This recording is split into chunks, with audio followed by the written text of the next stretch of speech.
Hi listeners, Jason here.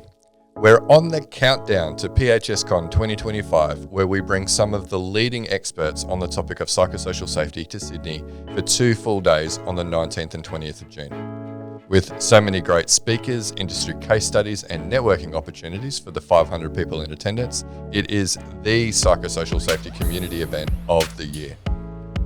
Highlights will surely include live podcast recordings with Adam Grant and Professor Rob Reiner, international insights from Mary Ann Bainton, Dr. I. David Daniels, Peter Kelly from Canada, the US and UK respectively, as well as entertainment from Jimmy Reese OAM. That's right, we've even got Jimmy Giggle.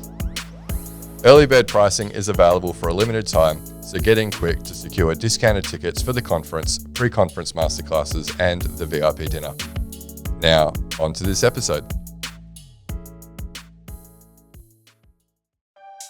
From Flourish DX, this is the Psych Health and Safety Podcast. With workplace mental health becoming a safety prerogative, this is the source of information on psychological injury prevention and health promotion. Hello, my name is Peter Kelly and I am the co-host of the Psych Health and Safety Podcast in the UK. And with me today is who? Who's with me? Oh, well, today it's Kate Field. Yay! We can tell we're slightly giddy with the festive season coming up, can't you? Yes. I am giddy because I'm going to be down in Australia when this is Yeah, released. yeah, all right. Don't show off. It's Going to somewhere warm 27 and degrees. sunny. Yeah, we know. Yeah. Kate, can you introduce who our guest is for today then? Oh, yeah. Well, I'm delighted that we are joined by Nancy Hay. And I think I personally prefer how we always do this because I think it's much easier if the guest, so Nancy, introduces herself. If you are willing, Nancy. Hi, I'm Nancy Hay. I'm Director of Evidence and Insight with Lloyd's Register Foundation, where I am setting up a global safety evidence centre that includes safety at work. And before that, I was Director of the What Works Centre for Wellbeing, including their work and working age programme. Fabulous. Thank you. Very exciting to have you join us. So does that mean, Peter, you're going to ask the first question then?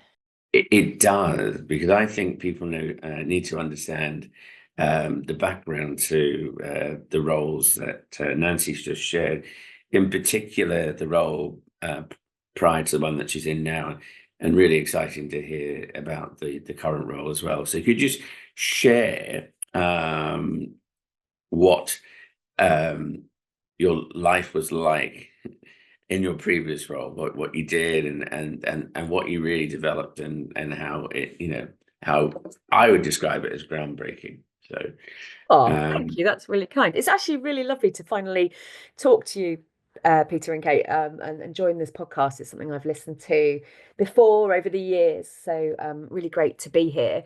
So my previous role and what I was doing for the last 10 years was trying to work out what works for wellbeing. So I was director of the What Works Centre for Wellbeing in the UK, and we were trying to work out exactly what it says on the tin. So what is safe, effective and cost effective for improving people's wellbeing in a range of different contexts, from individuals, communities, workplaces and industries, and national well-being. And one of the big areas of work that we did was around work, adult learning and working age, because it's such a key time of our life, and we spend a huge amount of our time at work, and it does really matter what we do in those jobs. We need people doing great work in all industries, and so it really matters that people are making the most of that time of their working age. It matters for them individually, for their families, for their communities, and for their industries and nations. So it really matters. And we were trying to work out what works and understand what the evidence says, how to get that used in a range of different contexts, and make sure that the evidence also is as relevant and useful as possible. So really understanding what professionals in each sector need the evidence colleagues to be working on, but also what all of us in our working lives need the evidence colleagues to be working on, so that we're making sure that we're making the best impact together. So I was in the workplace. We had a whole program on that area because work is super important to people's well-being. And we were really trying to understand what all the interventions looked like, and where you could have the biggest impact, and how to use that in practice. So hopefully I can share a little bit of that today. Yes. Over to you, Kate. You first, Kate. Well, I mean, it sounds fantastic, and it sounds like you probably be doing a similar view in terms of my worldview.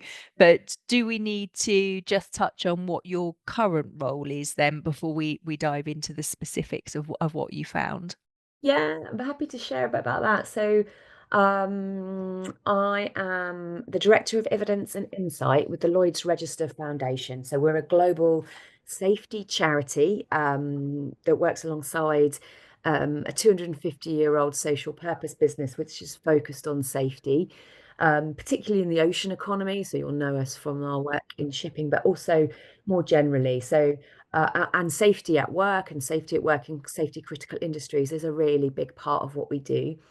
And I'm trying to build on all the work that's been done particularly over the last few years, in terms of setting up a global safety evidence centre within the foundation, including safety at work. So, but within that job, I also look at the impact of the work we do and fund as a foundation, and also the World Risk Poll. So we look at risks to safety globally, resilience index within that, but also most recently looked at occupational safety and health globally, and the data around that, to really start to understand where we can reduce harm, and protect people's lives and livelihoods. It's amazing. I'm really familiar with the work, actually for both organisations, and I'm actually involved in some of the other activities that are going on. But anyway, that will get us sidetracked. So I suppose, I mean, the first big question that comes to mind from what you said, and particularly your work for the What Works Centre, and thinking about the workplace well-being. The big question: what was your sort of standout takeaway in terms of what works for workplace well-being? Yeah, this is a great question. Like, what's the big thing that you take with you? I think where we saw the clearest evidence and the biggest progress was around how we integrate this stuff. So, where we know that individual interventions to improve different aspects of working life and well-being at work can be effective and can be cost effective. But where we saw the greatest impact is where there was on well-being and business performance in any sector, whether your business is a traditional industry or a public sector organization or a charity. The biggest impact was from having an integrated people strategy, pulling together all the different drivers of well-being at work. And we saw, that is effective, and we can see also that the numbers of organizations over the 10-year period we're working on, the numbers of organizations and industries that had a strategy that was integrated across these drivers of well-being did increase significantly. And that was really exciting, because that also meant that it was a really practical way of addressing it. And it built on existing practices in a number of professions, from occupational safety and health, where a lot of this started, which is why I'm really keen to be back in this world, but to HR, to facilities and management, to leadership and management training. But all of these aspects of our people coming together in a single plan is where we see the biggest impact. And before Peter asks the next question, I just have to say, woohoo! It's great, isn't it? It's like, because yes. that's my people are knowing, if you've listened before, knows that that's kind of a really big part of my worldview, that we need that integrated approach if we really want to have an impact. But I'll get completely sidetracked, so I'm going to stop and hand over to Peter. Well, I mean, that's okay, Kate, because obviously the integrated model for mental health that form the basis of the World Health Organization's prevent, promote, protect, and support comes from the same line of thinking. And yeah, so I think that's really, it's good to see the synergy between the different between health and safety again. And it should never really been differentiated, in my own personal opinion. But there you go. And I think it's great that we're finding that we're looking at those factors, and it's really important. Now, the question I want to ask is, it's slightly, could seem long, but there's a rationale for it. But do you think we've reached the utopia on workplace well-being yet? And what do you feel is missing from simply being an intervention-based approach, like someone becomes ill, we intervene, to becoming something that directly impacts work through prevention? Good luck with that, Nancy. I thought I had asked a big question. Sorry, Nancy. It is a really big question. Like I was like, his question is like, are we there yet? Right. And I think we're certainly getting there. And I think significant progress has been made. And what's also quite heartening is and the occupational medicine, the occupational safety work goes back like a long time. And I mean 100 years or so. Like, we know a lot of this stuff. We're building on the shoulders of giants. We know how to tackle this. And we also can start to apply this to the current contexts in which we find ourselves, which are it's not like a tick and done thing. The world changes, industries change, people change, and so the big challenges at the moment, we're having significant changes with emerging technology, significant changes with climate and decarbonisation.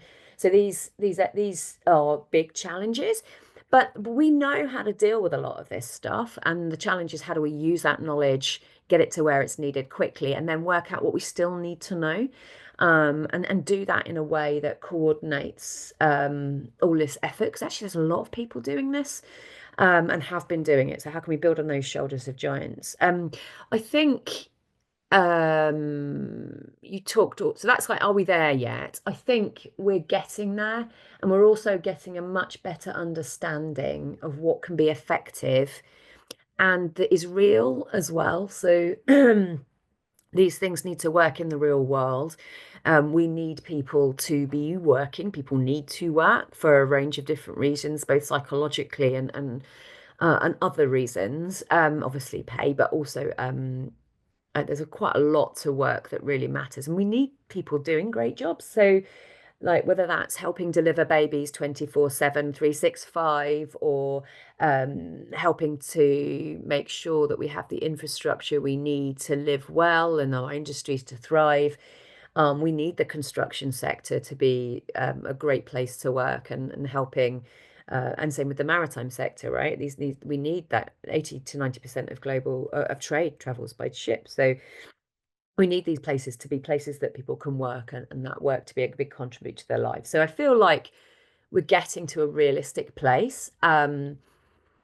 This question of whether we move from interventions to like something more broadly. So I think well-being often ends up being a discrete category of intervention type, when actually largely we mean in that space psychological or mental well-being interventions or mental illness interventions.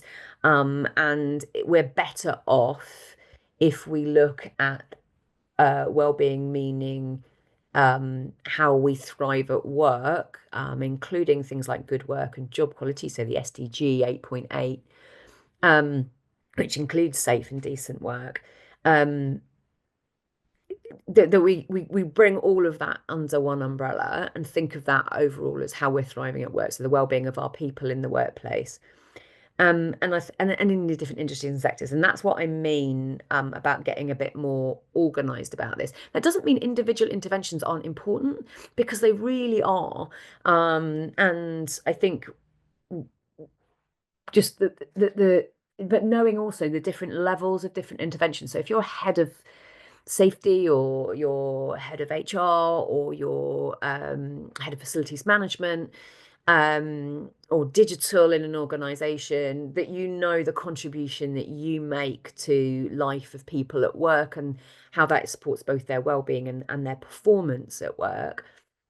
That really matters. But where a board can be best effective is making sure that these are these processes are in place, that there is a plan, that there are ways of monitoring that plan, that what we're choosing to do in the interventions we're choosing to do in an organization are effective, and we're looking to see that they are safe and effective, and that the board members don't need to do it. They just need to know that that's in place and monitor it, because that's when you get really authentic leadership of wellbeing, rather than just going, oh God, in a crisis we know this is stressful, we need to add something in. So that monitoring with a good intent. And I think actually that's a really simple message. So we're not far off. I think we just get a bit confused in the weeds. Yeah, I agree with that. I mean, the obviously other aspect for me, you remember, when we first started out on this journey 26 years ago, we were talking about crystals and crystal healing to help people with stress, and with the whole space has evolved, through Lloyd Layard's early work, and then Dame Carol Back, and I was incredibly enthusiastic and positive. Here it is, it's all going to change, and actually, people were defaulting to the easy, cheaper options of doing support-based interventions rather than actual changes to the workplace. And one of the reasons it was exciting to see, the setup with with what works well, was actually you used industry people as well. So it wasn't just a group of academics or a policy people, but actually on your group you had some senior leaders, didn't you? Yeah, and I think this is really important for making sure that research is done that is relevant, and that practice is done that is evidence informed. And so the What Works Centre for Wellbeing was an evidence centre that worked out what works. So, but it was a bridge between the different worlds. So it was getting research into practice and practice into research. And so we worked with a whole range of different professional bodies, particularly occupational health, occupational medicine, HR. So our chairmen were from occupational health and HR professions, respectively. But also we worked with people trying to do this in practice. And what was exciting, I mean, you mentioned sort of how people were dealing with stress at work. I think what we saw over the last 10 years was a shift from people being like, I'm really keen on nutrition and like other aspects of wellness, becoming head of well-being in an organization, to people who like had an master's in MSc in occupational health or other aspects. So it was becoming much more rigorous in its approach, and they were coming back and teaching, and then they were researching it. So that bridge between that profession and practice was really key. I wanted to just pick up though. So it is yes and, right? So it is those interventions that make a difference around people being supported to work and to get back to work and stay in work, prevention where it's appropriate, and then promotion of positive physical and mental health. So it is all of those things. So yes, it's great that we have those interventions that are easy to do and we know are effective. And I mean, that's a good question. Like, are they doing what they said on the tin? But just dismissing them is a little bit unhelpful. So I think there is a clear message that it's not just fruit and Pilates or whatever message, but it is also those things, right? Eating healthy food, fruit and vegetables, and doing your exercise, and being able to deal with stress effectively. Some of these resilience training programs, CBT, etc., like that, are all part of it. We just need to judge them differently, because like what you do. So that you mentioned, Peter, sort of the the promote, protect, support model. And I think we took that and applied it. And if you're judging something that's intended to promote physical and mental health in the workplace setting, and you compare that to something that is intended to help somebody with a long-term mental health condition stay in work, or prevent, like a preventative measure in a context where it is much more needed. If you're comparing them like for like, you're not really making a fair comparison, and I think it's a little bit lazy. And there for the sound bites and the promotion, frankly. So I think we can get a little bit more sophisticated in this, and I think it's not either or, it's pretty much always yes and, but you're making a choice with the resources that you have, right? And that's what it's about. Like, what do you spend your time, effort, money? What do you spend your time, your staff's time, effort, and money on? When you're taking them off the production line, are you getting the training to do psychological health training, for example? Is it a good use of their time? Have we set it up so that is the maximum bit that's useful, that sort of thing? And then when we're talking about, so I guess that comes down to a little soundbite, which is the evidence is really clear. So you need to know your people, your population of workers. You need to know the context in which they're working, and that won't be the same even within one single organization, no matter what size it is. And know the drivers of, I'll use well-being, but it could be job quality or health and safety, and how they play out in those contexts with those people. And then you can put together a plan that takes off support, protect, and promote. And then we can start to make some sense of this stuff, and be a bit organized and start working out what is working for and for whom. Yeah, absolutely. Go on, Kate. It's great, and I think, yeah, I mean, you've touched on so many fantastic points. I think the challenges around just the use of the term well-being and how it's interpreted, and whether we should be continuing to think about that. How do we reframe it? That how do these different elements fit together, and seeing them as a whole, and as you say, not those nice sound bites for your annual report. But I'm just thinking practically for our listeners. Given your experiences so far, I think one of the challenges people have when they're working in their organizations is they may sit in one function. So they may sit in health and safety, but they need to work with HR, or vice versa, or even occupational health and health and safety don't necessarily work really effectively together. So what advice would you have to help our listeners facilitate that cross-functional working? Where would you start? What would be your tips? That's a really great question, because like cross-functional working is sort of like the cracker. We did look at like where the backgrounds of heads of wellbeing in like different organizations, and it almost didn't matter where it was led from, as long as, and that would vary also depending on like the history of the industry and organization as to where the sort of center of gravity was for people stuff in the organization or industry. And in safety critical industries, that was often much more the occupational safety and health team that were like on it and were brilliant and leading it. In other industries, it would be HR that were leading it.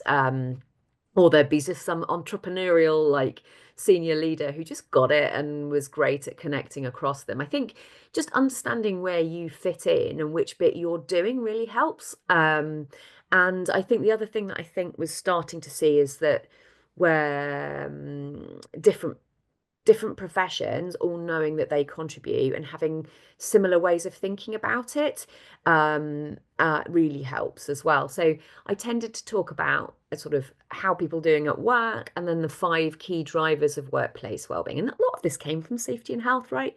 So it came from, are we safe at work? And then we came to health and safety at work. And then that became sort of physical and mental health and safety at work. And then you sort of bring that all together to overall well-being at work. And then you start to see what different specialisms bring to that.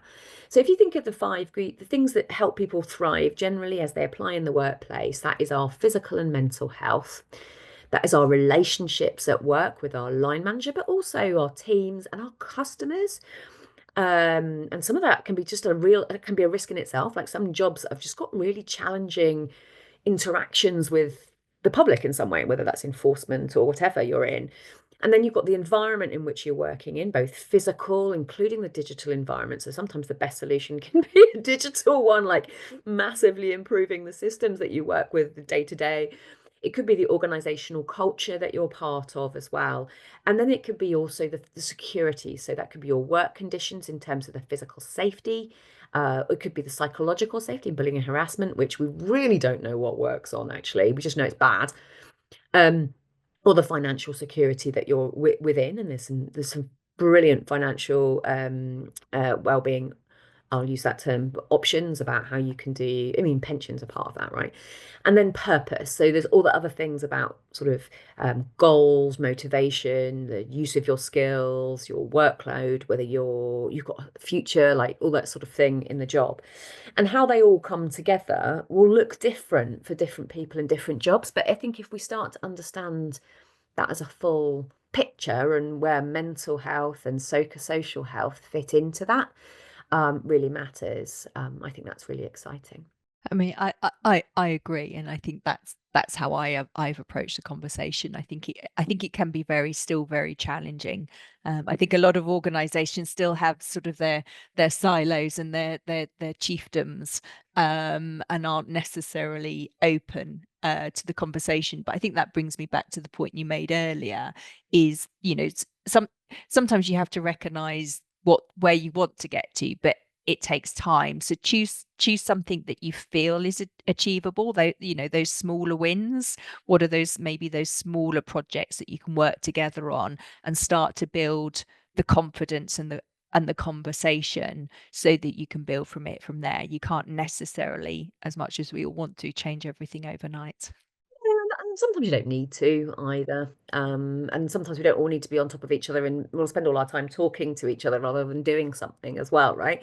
So as long as knowing where you fit, make a difference. But like all cross-functional working is always really challenging, and there's lots of learning about how to do that effectively or not. Yeah, great. Thank you. Peter. How are we?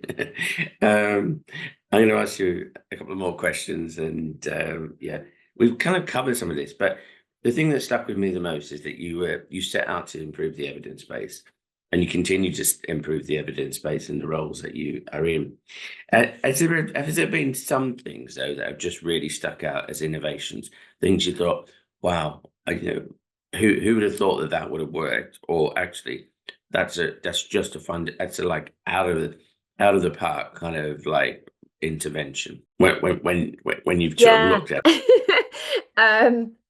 I mean, so most things don't work, or like don't, like that's a general truth of evaluation generally, like most things don't work, although they work a little bit, for a whole range of different reasons. And so like just need to be at peace with that.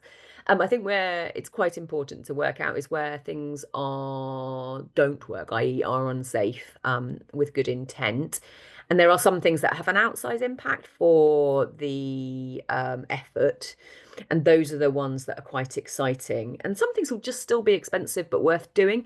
I think the classic is that in terms of supporting people, that psychological health interventions just work, right? They're not expensive, and they really help. Things also that are surprisingly effective are things like improving the digital systems that people work with and get frustrated with daily. Can have a like significant freeing up of time and reducing, like, so if you're doing your admin in person versus online, like actually it's less miserable doing that online. I think I worry, I mean, yes, things can be ineffective and not a great use of time, or money, and that is a problem. But I think, and just because people like doing them doesn't mean they work, right? I think there are some things that are done, particularly on the mental health side, where we haven't checked enough whether the interventions themselves are safe, as in not just do they work, but like are they not causing harm? And they've often been done with really good intent and informed by lots of useful evidence, but people have been so urgently trying to do them that they've not necessarily looked to see the impact of them. And I think that's a really big concern generally on mental health, particularly where there are very effective things that do work. I think there's also things that people don't like, but they work. So it's a bit like e-learning. People don't like it, but it's effective. Resilience, like as in preemptive CBT type training, often sometimes called resilience, it's just a different branding. Does actually work. Sorry, people don't like it, and then there is a difference between training people up to deal with difficult conditions and not attempting to change the conditions. And I get that point, I really do. But I do also think that improving people, like promotion of good mental health and the skills to do that, is basically what that is doing. And like in some ways, if you then do your CBT and go, oh God, this is really useful, I've learned how to break the problem down into smaller stages, or whatever it is that you've learned how to do, or the emotional side of it. And you think, God, I wish I'd learned this earlier. And that's all that is. Why didn't someone tell me earlier that these are the things to do? But of course, they don't like deal with the other side of it as well. And like work isn't always fun. Like it's hard. And doing hard things well with other people is incredibly rewarding. I just think we just need to be careful a little bit on those. But what's really effective? That's a really good question. There's not been a huge amount of standouts, which is why I focused on that integrated strategy. More generally on wellness, though, um, food, sleep, and like vegetable sleep, and being active are just such important things, and they apply in the workplace just as anywhere else. Thank you. I mean, there's so much, and we're going to run out of time. But I suppose I'm going to throw in all of these questions are big. I keep apologising on these podcasts when we throw big questions to our guests, but they're big questions. I think one thing we haven't touched on with you yet is the role or impact of line management. So let's kind of start to think about that. Where would you like to go in answering that question? I really like this. So this is like a relationships driver at work. So health, relationships, environment, security, purpose, and obviously the relationships bit and manager has a link to the purpose and the social environment in which you work, so that it's interlinked. And we know that managers really matter. And we know that actually, we do know from really good research, actually, that good people management, the HSE management standards, if you're applying those, they do improve workplace wellbeing and organizational resilience, right? It's not actually that complicated. We've known it actually for a really long time. And I mean, I think one of the best interventions that we could do is um, really understand what works to support line management of people. So we often train people in business development, business growth policies, to how to employ somebody, like the practical, but we often don't train them how to manage it. And when we do people management training, we're not necessarily always looking at what works in that. So I think that would be a massive win, both for well-being and productivity of the organization, particularly those first line managers and the early, like if you promote someone from like a small team where they're sort of informally managing because they sort of guess it and know it, to managing 300 people, like you've really not done that properly. And the really big economic industrial development really happened with like new innovation alongside organizational practice, and we forget that. So I think people management training is a cracking win, and we know it works for organizational resilience. I think, though, that it's quite complicated, and the reason it's complicated is because we're least happy, as in the positive mood, so the negative mood. We're least happy and enjoy things less when we are ill in bed. So being ill is really miserable. But also being at work in the presence of our line manager. But on the other hand, that shouldn't necessarily be happy, right? It shouldn't be miserable, or nasty or harmful, but it shouldn't necessarily be happy. Challenge isn't always a good thing, and I think work isn't always a happy thing, right? This is what I would call type 2 fun. It's rewarding in different ways, but we shouldn't be miserable. So I do think that matters. On the same token, though, managers are doing a huge amount of work and often in peak misery themselves, right? And it's particularly middle managers.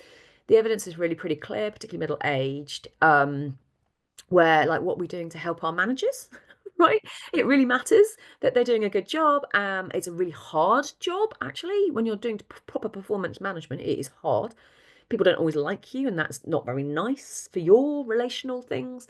So I think some of the common messages around line managers matter are actually actively unhelpful in that the well-being of our managers really matters too, and it's a difficult job to do well, and actually they have a job to do to get you to do your job and the performance of the company. And so I think but people management training would be an excellent. You to ask me about what was effective, that would be one. There's also some really great sort of civility matters and the social climate at work ones where particularly in the NHS, where you can see that civility saves lives. I think, I think we do underestimate how difficult line management is, and we equip people to fail because we're not giving them the skills and the training and the support they need, and the time. I think there's again a broken record moment, but we so often focus on the technical or the day job skills, and not the people skills, and then it just has this ripple effect. You're not equipping line managers to succeed in that people role, and then the cascade to the teams and the people they're interacting with becomes just, I think, often devastating. So yeah, really great. Thank you. You're covering so many good points in these answers. Peter. What's the question before the last question? What's that called? But anyway, this is it. So this is the question before the last question, but the last question traditionally is a little bit easier. So we're not doing well on that front today. No, well, Thank you, Nancy. It's not very often you get to find like-minded evidence-based people who just rock your boat a little bit. So there you go.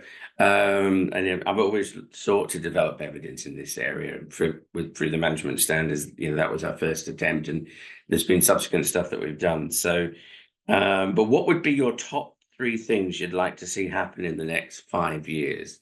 Oh, I like this question. It's not easy though. What would I like to see? So I guess 3 things that I'd like to see are this like idea of an integrated people plan being in every industry as a fairly straightforward, easy thing to understand that covers the drivers of well-being, and those that promote, protect, support, and know your people, know your context and how those drivers play out, and have a plan that you monitor and respond to. So that feels like a fairly straightforward one, and a message that I've been banging on for the last 10 years, that works and improves performance of organizations as well. The second one would be about, I guess, this people management training. Would be great to know what works within that. And then the third one, I'd really like us to get a bit more evidence-based. We should take this seriously. We should really look to see if we're doing something that it has the effect that we want and that it is a good use of people's time. And I would really like to see sort of workplace trials increase across industries and across sectors, so that we get that learning happening. So learning is the best. So high performance is driven by getting stuff done, having a direction and meaning to that activity, enjoying it at least a little bit, those colleagues as well, and learning. And if we can learn together about this, take it seriously and do it properly, I think we're doing a lot of people justice, rather than sort of half-heartedly throwing out sound bites at it.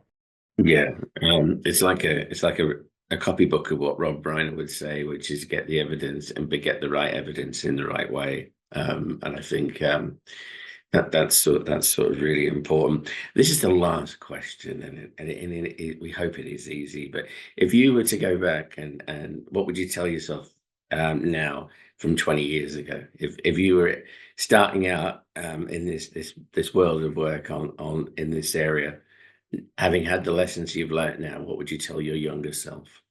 I mean, I've been a bit frustrated with some of the things I've just had to repeat. And you mentioned sort of Carol Black and that, and the Black Report and everything. And I think we've known a lot of this for a really long time. And in fact, actually, we've known some of this stuff for centuries, frankly. And we need to keep remembering we know that, to build on that shoulder. I think I would probably have pushed a little bit harder on evaluations, even if that's possible. But I think that patience is important, but I think also that frustration matters, because I don't think we've made as much progress as we could have done in that time. And it's such a no-brainer. And we're starting to see big investments in this area, like properly major investments. But it's not complicated, but it just seems to have not quite got over the line. And don't quite know why. So patience would be one, and probably those frustrations that you had 20 years ago on some of this stuff when we were doing Engage for Success and all of those sorts of things.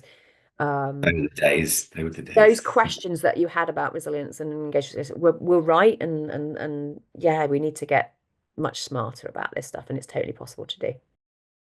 Yeah, and I think that's a brilliant take-home message: is that it is possible to do, and we should seek to do that. We should seek to strengthen the evidence base. I think unless it's slapped right in front of you, some people are never going to do this, and we've just got to constantly keep that message going. So thank you, Nancy, for taking the opportunity to spend 40+ minutes with us. It's been great. Really enjoyed it. I'm sure Kate's enjoyed it, because we'll be texting each other afterwards going, what about this and what about that? So thank you very much. And this is we often have this post-podcast in sort of discussions like, oh my God, I had not really thought about that. You know what I mean? So it triggers off our little brains. So thank you to the listeners, and thank you for listening on the various different formats that you have, and we look forward to seeing you all in the new year. Merry Christmas to everyone, although it will have gone by the time you get this, and a Happy New Year to those that actually are listening to this in the new year. And that's us finished. Thank you. Thank you. Thank you. Bye, everyone. Bye, everyone. You've been listening to the Psych Health and Safety Podcast. To stay up to date with the latest on psychological injury prevention, follow Flourish DX on LinkedIn and subscribe to the Psych Health and Safety Podcast at www.psychhealthandsafety.com.